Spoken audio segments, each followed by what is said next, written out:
Hello, कैसे हैं आप सभी। आई होप आप सभी अच्छे होंगे और स्वस्थ होंगे। तो यदि आप 24 फरवरी को आप हिंदी का पेपर देने वाले हैं, किसके पेपर देने वाले हैं?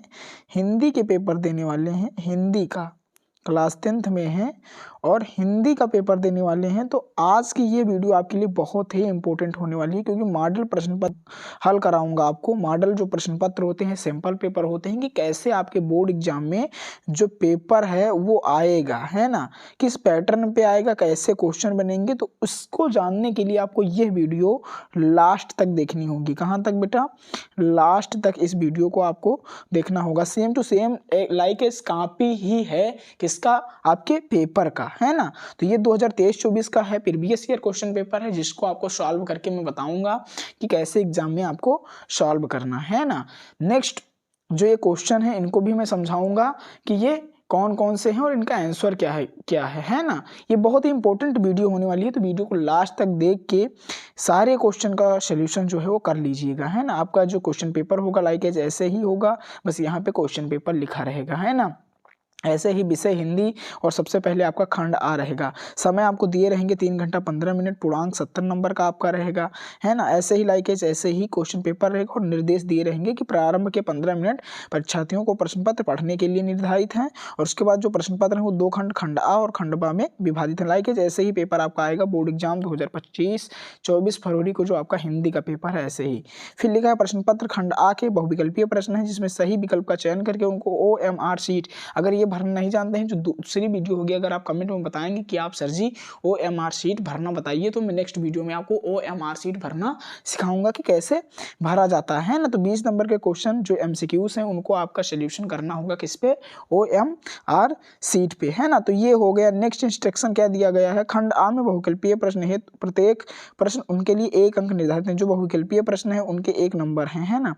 OMR शीट पर उत्तर अंकित किए जाने के पश्चात उससे काटे नहीं, है ना, काटे पीटे ना इरेज करें, ना व्हाइटनर वगैरह इन सब का उपयोग ना करें। इंस्ट्रक्शन पढ़ लेंगे जो निर्देश दिए गए हैं। चलो हम बहुविकल्पीय प्रश्न खंड आ देखते हैं कि जो बहुविकल्पीय प्रश्न खंड आ है पूर्णांक 20 नंबर का है, जिनका सोल्यूशन आपको OMR शीट पे करना है। OMR शीट पे करना है ना। तो उसके लिए आपको OMR शीट भरनी भी आनी चाहिए। अगर आप नहीं जानते हैं तो कमेंट करेंगे, तो नेक्स्ट वीडियो में लेके आऊंगा, है ना। चलो क्वेश्चन देखते हैं। प्रश्न 1 आपका क्या है? प्रश्न 1 है बाबू गुलाब राय किस युग के लेखक हैं? ऑप्शन दिया गया है भारतेंदु युग, ए नंबर भारतेंदु युग, बी नंबर द्विवेदी युग, सी नंबर शुक्ल युग और डी नंबर क्या दिया गया है? डी नंबर दिया गया है आपका शुक्लांतर युग। तो जो सही ऑप्शन है वो क्या है? आप बताएंगे बाबू गुलाब राय किस युग के कवि हैं। तो इसका आंसर आप कमेंट में देंगे। बहुत ही आसान क्वेश्चन है, कई बार मैंने क्वेश्चन में कराया भी है। तो आप इसका जो आंसर है वो कमेंट में देंगे पहले क्वेश्चन का। बहुत ही आसान है, अगर आप नहीं जानेंगे तो मैं बाद में आपको कमेंट में पिन कर दूंगा कि इस क्वेश्चन का आंसर क्या है। लेकिन एक बार आप ट्राई जरूर करें कि पहले क्वेश्चन का आंसर आप बताएं, है ना। चलो दूसरा प्रश्न पढ़ते हैं। चिंतामणि किस विधा की रचना? बहुत ही इंपॉर्टेंट क्वेश्चन है, कई बार परीक्षा में आया भी, अब की बार भी आने की संभावना है। ऑप्शन दिया गया है निबंध है, कविता है, नाटक है या कहानी है। इनमें से कौन है? तो चिंतामणि आप सभी जानते होंगे कि ये किसके द्वारा लिखित रचना है? ये आचार्य रामचंद्र शुक्ल की रचना है, जो निबंध विधा की रचना है। तो जो सही ऑप्शन है वो ए नंबर हो जाएगा। प्रश्न 2 का जो सही ऑप्शन हो क्या हो जाएगा? ए नंबर। चलो नेक्स्ट क्वेश्चन देखते हैं हम। नेक्स्ट क्वेश्चन हमारा क्या है? तीसरा क्वेश्चन है प्रश्न 3, गबन किसकी रचना है? जो गबन है वो किसकी रचना है? तो ऑप्शन दिए गए हैं मुंशी प्रेमचंद की, निराला की, जयशंकर प्रसाद की, हरिकृष्ण प्रेमी की। तो ये 4 ऑप्शन दिए गए थे। तो गबन किसकी रचना आप सभी जानते होंगे। गबन जो है वो उपन्यास है किसका? मुंशी प्रेमचंद का। गबन किस विधा की रचना है? उपन्यास विधा की रचना है। और किसकी रचना है? तो मुंशी प्रेमचंद की रचना है। तो ए नंबर ऑप्शन करेक्ट हो जाएगा। चलो नेक्स्ट क्वेश्चन 4 नंबर देखते हैं। शुक्ल युग की समयावधि है, जो शुक्ल युग की समयावधि है वो कौन से कहां तक की? ए नंबर 1936 से 1943 तक, बी नंबर 1919 से 1938 तक और सी नंबर 1900 से 1918 तक और डी नंबर उपरोक्त में से कोई नहीं। तो इस क्वेश्चन का जो सही आंसर वो क्या है? शुक्ल युग की जो समयावधि वो क्या है? तो बी नंबर जो ऑप्शन बिल्कुल करेक्ट है। 1919 से 1938 तक का जो समयावधि है वो शुक्ल युग की समयावधि कहलाती है। तो जो 4 नंबर क्वेश्चन का आंसर है वो बी नंबर है। नेक्स्ट क्वेश्चन में दिखाता हूं आपको। 5 नंबर, नीड़ का निर्माण फिर किस विधा की रचना है? ऑप्शन दिया गया है जीवनी, आत्मकथा, सी नंबर साक्षात्कार, भेंटवार्ता या रेखा चित्र, ये 4 ऑप्शन दिए गए हैं। तो नीड़ का निर्माण नीड़ का निर्माण फिर किस विधा की रचना है? आत्मकथा विधा की रचना है। तो बी नंबर जो ऑप्शन है बिल्कुल करेक्ट है। कौन सा ऑप्शन सही है? बी नंबर ऑप्शन जो है आत्मकथा विधा की रचना है। कौन? नीड़ का निर्माण फिर, है ना। चलो नेक्स्ट क्वेश्चन दिखाता हूं मैं। प्रिय प्रवास किस युग की रचना है? क्वेश्चन 6 है, प्रिय प्रवास किस युग की रचना? ऑप्शन दिया गया है। का नंबर द्विवेदी युग, बी नंबर भारतेंद्र युग, सी नंबर प्रकृतिवाद युग और डी नंबर छायावादी युग। ये 4 ऑप्शन दिए गए हैं। प्रिय प्रवास किस युग की रचना है? तो द्विवेदी युग की रचना है। किस युग की रचना है? द्विवेदी युग की रचना है। 6 नंबर क्वेश्चन का ऑप्शन जो ए नंबर करेक्ट है ना। तो नेक्स्ट क्वेश्चन बताता हूँ, मधुशाला किसकी रचना है? मधुशाला किसकी रचना है ये आपको बताना है। ए नंबर रामधारी सिंह दिनकर की, हरिवंश राय बच्चन की, बी नंबर हरिओद की और डी नंबर सुमित्रा नंदन पंत की, है ना। तो मधुशाला किसकी रचना है? मधुशाला आप सभी जानते होंगे हरिवंश राय बच्चन की रचना है। किसकी? हरिवंश राय बच्चन की। तो सी नंबर जो ऑप्शन है बिल्कुल करेक्ट है। सी नंबर जो ऑप्शन है बिल्कुल करेक्ट। नेक्स्ट क्वेश्चन दिखाता हूँ आपको 8 नंबर, भारत भारती किसकी रचना है? ऑप्शन दिया गया है। कौन सा ऑप्शन दिया गया? पहला सियाराम शरण गुप्त और दूसरा है मैथिली शरण गुप्त, तीसरा है जयशंकर प्रसाद और चौथा है महादेवी वर्मा। तो भारत भारती किसकी रचना है? आप सभी जानते होंगे भारत भारती मैथिली शरण गुप्त की रचना है। तो बी नंबर जो ऑप्शन है बिल्कुल करेक्ट है। बी नंबर जो ऑप्शन है बिल्कुल करेक्ट है। मैथिली शरण गुप्त जो है वो भारत भारती के रचयिता है। नेक्स्ट क्वेश्चन दिखाता हूँ आपको 9 नंबर, आधुनिक काल कब से कब तक का है? आधुनिक काल कब से कब तक का है ये आपको बताना है। तो ऑप्शन दिया गया है ए नंबर 1843 से अब तक का। नेक्स्ट क्वेश्चन जो ऑप्शन दिया गया है बी नंबर 1643 ईस्वी से 1843 ईस्वी तक। नेक्स्ट जो दिया गया है सन 1918 से 1936 तक। नेक्स्ट जो है वो ऑप्शन दिया गया है चौथा 1936 से 1943 तक। तो जो इसका सही आंसर है वो क्या हो जाएगा?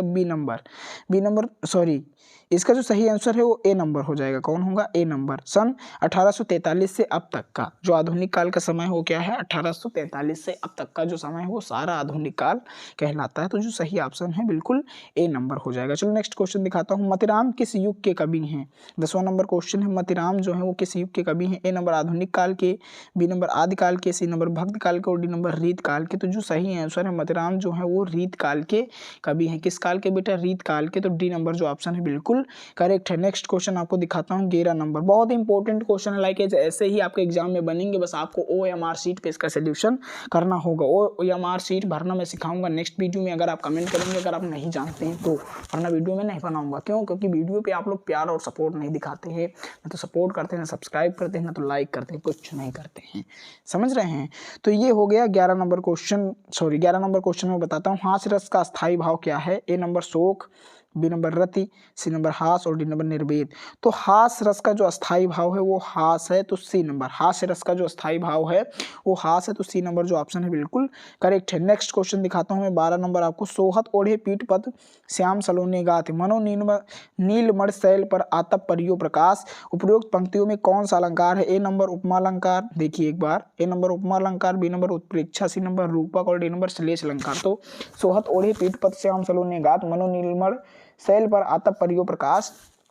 तो इसका जो सही आंसर है वो कौन सा अलंकार है भाई? आप सभी जानते होंगे उत्प्रेक्षा अलंकार आपने पढ़ा होगा। तो बी नंबर जो ऑप्शन है बिल्कुल करेक्ट है। चलो नेक्स्ट क्वेश्चन में दिखाता हूँ 13 नंबर, रोला छंद में कुल कितने चरण होते हैं? रोला छंद में कुल कितने चरण होते हैं? 3 होते हैं, 2 होते हैं, 4 होते हैं, 5 होते हैं। तो रोला छंद में कुल कितने चरण होते हैं भैया? आप लोगों ने पढ़ा होगा सी नंबर 4 चरण होते हैं, है ना। चलो नेक्स्ट क्वेश्चन दिखाता हूँ आपको 14 नंबर, आकर्षण शब्द में किस प्रकार का जो उपसर्ग है वो प्रयोग किया जाता है? ए नंबर है वी और बी नंबर है मान और सी नंबर है अक और डी नंबर आ। तो जो सही आंसर है, तो आकर्षण में उपसर्ग जो होता है वो पहले वाला वाक्य होता है, शब्द होता है। तो आ जो है वो बिल्कुल करेक्ट है। डी नंबर जो ऑप्शन है बिल्कुल करेक्ट है प्रश्न 14 नंबर का, है ना। चलो नेक्स्ट क्वेश्चन दिखाता हूँ 15 नंबर, रचना के आधार पर वाक्य के कितने भेद होते हैं? ए नंबर 2 होते हैं, बी नंबर 5 होते हैं, सी नंबर 6, डी नंबर 3। तो जो सही आंसर है वो क्या हो जाएगा? रचना के आधार पर जो वाक्य के भेद होते हैं वो 3 होते हैं। तो डी नंबर जो है वो करेक्ट आंसर है। नेक्स्ट क्वेश्चन दिखाता हूं आपको 16 नंबर, पीतांबर में कौन सा समास है? ए नंबर कर्मधार है, बी नंबर द्वंद्व समास, सी नंबर बहुब्रीहि और डी नंबर तत्पुरुष। तो पीतांबर में पीला है जिसका अंबर, ये है उसका क्या समास विग्रह। और इसका जो समास है वो कौन सा समास है, कर्मधारय समास है। तो ए नंबर जो ऑप्शन है बिल्कुल करेक्ट है। नेक्स्ट क्वेश्चन 17 नंबर, आंसू का तत्सम है। ए नंबर अश्रु, बी नंबर अंश, सी नंबर रोना और डी नंबर आंख। तो जो सही ऑप्शन है वो क्या हो जाएगा, आंसू का जो तत्सम है वो ए नंबर अश्रु हो जाएगा। तो सही ऑप्शन ए नंबर हो जाएगा। चलो नेक्स्ट क्वेश्चन 18 नंबर आपको दिखाता हूँ। कर्तव्यवाच में किसकी प्रधानता होती है, कर्ता की प्रधानता, कर्म की प्रधानता, भाव की प्रधानता या इनमें से कोई नहीं। तो आप सभी जानते हैं कर्मवाच्य में कर्म की प्रधानता होती है और कर्तावाच्य में कर्तव्यवाच्य में कर्ता की प्रधानता होती है। तो ए नंबर जो ऑप्शन है बिल्कुल करेक्ट है। चलो नेक्स्ट क्वेश्चन दिखाता हूँ 19 नंबर, ताभ्यः शब्द में वचन एवं विभक्ति है, क्या है, षष्ठी विभक्ति एक वचन, सप्तमी विभक्ति द्विवचन, सी नंबर ऑप्शन है षष्ठी विभक्ति बहुवचन और डी नंबर है चतुर्थी विभक्ति बहुवचन। तो इसका जो सही आंसर है वो हो जाएगा डी नंबर चतुर्थी विभक्ति बहुवचन। सही ऑप्शन है 19 नंबर क्वेश्चन का। नेक्स्ट क्वेश्चन है निम्नलिखित में सर्वनाम है 20 नंबर क्वेश्चन, मनुष्य, बचपन, वह, इनमें से कोई नहीं। तो आप सभी जानते हैं सर्वनाम जो है वो क्या है, वह है। तो जो सी नंबर ऑप्शन है बिल्कुल करेक्ट है। तो ये टोटल क्वेश्चन कौन से हो गए बेटा, एमसीक्यूज हो गए। क्या हो गए, एमसीक्यूज हो गए, जो ऑब्जेक्टिव टाइप क्वेश्चन है। क्या बेटा, ऑब्जेक्टिव टाइप है ना। ऑब्जेक्टिव टाइप जो क्वेश्चन है वो हो गए 20 नंबर के। ये क्वेश्चन पूछे जाते हैं जो आपके बोर्ड एग्जाम में हर हाल में आएंगे ही। 20 नंबर अगर आपको पक्का है तो करना है तो इन सभी प्रश्नों को आपको पढ़ लेना है एक बार, है ना। इनमें से भी क्वेश्चन बन सकते हैं आपके बोर्ड एग्जाम में। तो लाइक ऐसे हो गए वर्णात्मक प्रश्न खंडबा, इसका सोल्यूशन मैं कराऊंगा नहीं, केवल आपको समझा दूंगा, आप कर लेंगे वरना नेक्स्ट वीडियो में अगर आप कहेंगे तो। यह कोई बात नहीं कि एक स्वभाव रुचि के लोगों में मित्रता यानी मित्रता शब्द देख लिया नहीं, मित्रता पाठ का है। तो संदर्भ, गद्यांश का संदर्भ आप कैसे लिखेंगे, सॉरी एक मिनट, गद्यांश का संदर्भ कैसे लिखेंगे। तो गद्यांश का संदर्भ अगर आपको लिखना है तो कैसे लिखेंगे आप भाई, सबसे पहले आपको लेखक का नाम पता होना चाहिए, लेखक कौन है इसके, और पाठ कौन है, पाठ कौन सा है, ये पता होना चाहिए, है ना। तो इतना अगर पता है तो आप कैसे लिखेंगे उपयुक्त गद्यांश का संदर्भ। तो प्रस्तुत जो गद्यांश है वो हमारी पाठ्य पुस्तक हिंदी के मित्रता नामक पाठ से लिया गया है, जिसके रचयिता कौन है, जिसके लेखक कौन है, आप लिख सकते हैं आचार्य रामचंद्र शुक्ल जी, है ना। तो इस तरीके से संदर्भ लिखा जाता है। फिर रेखांकित अंश की व्याख्या कैसे करेंगे, हेडिंग डालेंगे और जो रेखांकित अंश की व्याख्या है, यह कोई बात नहीं कि एक स्वभाव और डॉट डॉट आकर्षित होते हैं। इतना लिखने के बाद आप रेखांकित अंश की व्याख्या डालेंगे हेडिंग और लिख देंगे, है ना। तो इस तरीके से गद्यांश का सोल्यूशन कर लीजिएगा। नेक्स्ट आपका आएगा क्या, पद्यांश भैया, पद्यांश चरण कमल बंदो हरिराई जाकी कृपा पंग भैया, पद नामक पाठ से लिया गया। 6 नंबर आपके इसमें पद्यांश में और 6 नंबर आपके किसमें बेटा, एक मिनट दिखाई दे रहा हूँ, 6 नंबर आपके, एक मिनट 6 नंबर गद्यांश में। इस तरह 12 नंबर पक्के हो जाएंगे केवल ये थ्योरी लिख के। बहुत ही आसान क्वेश्चन आते हैं भैया आपके पेपर में। फिर संस्कृत का गद्यांश में किसी संदर्भ, संस्कृत का गद्यांश का संदर्भ लिखना बहुत ही आसान है भाई, केवल पाठ का नाम लिखना होता है, उसमें लेखक के भी नाम नहीं, 5 नंबर पक्का हो जाएंगे, है ना। तो इसको आप ऐसा नगरी भारती पहले पाठ का ही है आपके अनिवार्य संस्कृत का, है ना, बहुत ही आसान है। नेक्स्ट सर्वे भवन्तु सुखिनः सर्वे सन्तु निरामया सर्वे भद्राणि पश्यन्तु मा कश्चित् दुःखभाग् भवेत्, ये भैया है, ये भी आपका इसका हिंदी आपको लिखना है, अनुवाद कर देना है, बहुत ही आसान है। अपने पठित खंडकाव्य के आधार पर निम्नलिखित प्रश्नों में किसी एक का उत्तर दीजिए। भैया अगर आप जिस भी डिस्ट्रिक्ट से होंगे तो अलग अलग डिस्ट्रिक्ट में अलग चलता है। अगर आप बहराइच से हैं तो मेवाड़ मुकुट चलता है, आप लोग जानते होंगे मेवाड़ मुकुट, है ना। मेवाड़ मुकुट जो है वो बहराइच वालों के लिए। बाकी अगर आप जानना चाहते हैं तो आप कमेंट करेंगे तो मैं आपको PDF भेज दूंगा इसका, वरना आप क्वेश्चन बैंक में देख लेंगे। जिस भी डिस्ट्रिक्ट से होंगे उस डिस्ट्रिक्ट को मेंशन किया जाता है क्वेश्चन बैंक में, है ना। फिर निम्नलिखित दिए गए किसी एक का जीवन परिचय लिखिए। क्या बात है भैया, जीवन परिचय डॉक्टर राजेंद्र प्रसाद, जयशंकर प्रसाद, आचार्य रामचंद्र शुक्ल, इन तीनों जीवन परिचय को मैंने अपने चैनल पे अपलोड कर रखा है। अगर आपको वीडियो देखनी है तो इस वीडियो के डिस्क्रिप्शन में देखो, वरना जाके हिंदी का प्लेलिस्ट देख लेना और वहां से इसको तैयार कर लीजिएगा, है ना। चलो भैया 5 नंबर इसके मैंने पक्के करवा दिए। नेक्स्ट क्या है, दिए गए कवियों में किसी एक का जीवन परिचय। कवि के जीवन परिचय में गोस्वामी तुलसीदास का मैंने कराया हुआ है, महाकवि सूरदास का और सुमित्रा नंदन, इन तीनों का मैंने कराया है। अगर जीवन परिचय देखना है, 5 नंबर पक्के करने हैं, देन आप जाइए हिंदी का प्लेलिस्ट देखिए, वरना लेटेस्ट वीडियो मेरी देखिए। सुमित्रा नंदन पंत का जीवन परिचय मैंने परसों ही अपलोड किया है, उसको जाके याद कर लीजिए। बहुत ही आसान पेपर आता है आपका बोर्ड एग्जाम में, ऐसे ही आपका पेपर आएगा, परेशान मत होइए। और अगर आप अच्छे से सोल्यूशन करके आते हैं देन नंबरों की बौछार होगी, है ना। फिर लिखा है अपनी पाठ्यपुस्तक में कंठस्थ कोई श्लोक 2 लाइन का लिख देंगे, 2 नंबर पक्के हो जाएंगे भैया। 2 नंबर तो लिख ही देंगे भैया। जो ना आया हो एक बार ध्यान रखेंगे, ऐसा नहीं जो प्रश्न पत्र में आया है वही छाप रहे हैं आप, तो नंबर नहीं दिया जाएगा। निम्नलिखित में किन्हीं 2 प्रश्नों का उत्तर दीजिए संस्कृत में भैया। भारतीय संस्कृति मूलम किम अस्ति, तो जो है भैया लिख देंगे, बहुत ही आसान है। 2 क्वेश्चन के आंसर देने हैं, 2 नंबर पक्के हो जाएंगे, 1-1 नंबर के क्वेश्चन है। निम्नलिखित में किसी एक पर ओ माय गॉड निबंध लिखना है आपको, पर्यावरण संरक्षण पर, आतंकवाद पर, जनसंख्या लाभ एवं हानि, नारी सशक्तिकरण। बहुत ही आसान है, यदि आप लिखाएंगे दिन आपके 7 नंबर। सबसे बढ़िया नंबर तो हिंदी में छपते हैं, हाई स्कूल वालों का तो मौज है, ना तो प्रैक्टिकल के नंबर कटने ना कुछ। और जबकि इंटर वालों में प्रैक्टिकल के नंबर नहीं मिलते हैं हिंदी और अंग्रेजी में, तो इसमें आपको प्रैक्टिकल के नंबर भी मिलते हैं। तो आपको चाहिए कि आप अच्छे से पढ़ लीजिएगा और निबंध वगैरह सारा कुछ सॉल्व करके आइएगा, बना के लिख के आइएगा हिंदी में, और अच्छे नंबर पाएंगे। अगर आप चैनल पे नए हैं तो चैनल को भैया सब्सक्राइब जरूर कीजिएगा, क्योंकि यहाँ पे क्लास 10th के लिए भैया, क्लास 10th के लिए फुल तैयारी कराई जा रही है, आप देख ही सकते हैं ना, ऑल सब्जेक्ट की। सो आपको क्या करना है बेटा, सब्सक्राइब कर लो बेटवा। और जानते हो क्या करना है, बेल आइकन है ना, घंटी भैया। जब भैया घंटी तो हम बना नहीं पाते हैं, तो यहाँ घंटी लिखे दे रहे हैं ना, घंटी को आप दबा देंगे और इससे होगा ये, आपके पास नोटिफिकेशन पहुंच जाएगा, नोटिफिकेशन। और ये यदि पहुंच गया तो आपको वीडियो देखनी ही पड़ेगी, और वीडियो यदि आप देखते हैं देन आपकी तैयारी प्रिपरेशन जो है बेस्ट होगी।